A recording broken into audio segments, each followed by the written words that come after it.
ये मेरे ख्याल में जो फ़ैसला है वो अभी भी यही है कि हम पीडीएम के साथ नहीं हैं। हम पीडीएम के ख़िलाफ़ इलेक्शन लड़ेंगे, हम तरीक़े इंसाफ के ख़िलाफ़ इलेक्शन लड़ेंगे। इन दोनों पार्टी ने जो है वो आवाम को मायूस किया और लोग जो हैं वो इनसे खुश नहीं हैं, लोग इनसे राज़ी नहीं हैं।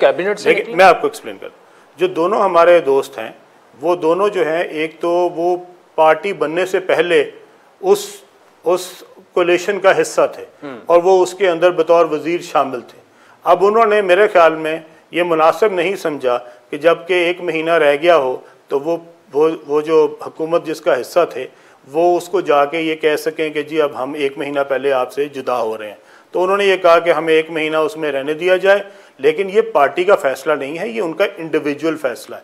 पार्टी उनके साथ इस फैसले में नहीं है। और ये जो दोनों दोस्त हैं, इन्होंने जब फैसला किया है तो उन्होंने फैसला जो है, अगर हमने उसको जो है वो एक्सेप्ट भी किया है तो इसलिए किया है कि वो ये कहते हैं कि जी हम इस पार्टी के बनने से पहले और उसमें शमूलियत से पहले उस काबीना का हिस्सा थे। वो दोनों इंडिविजुअल्स पार्टी डिसिप्लिन के और पार्टी सरबराह के डिसीजन के पाबंद। हमने मेरे ख्याल में उनको थोड़ा सा रिलैक्स किया है। लेकिन इसका मतलब ये नहीं कि हमने अपनी पॉलिसी चेंज की है।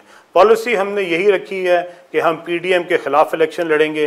हम जो सीट एडजस्टमेंट इत्तेहाद भी नहीं करेंगे। जी बिल्कुल, कोई सीट एडजस्टमेंट नहीं होगी, नून लीग से भी नहीं होगी। हम अपने कैंडिडेट्स जो हैं वो हर सीट पे पुट करेंगे और हम इन दोनों के खिलाफ पुट करेंगे। हम तरीके इंसाफ के खिलाफ भी और पीडीएम के खिलाफ भी अपने कैंडिडेट्स लेके आएंगे।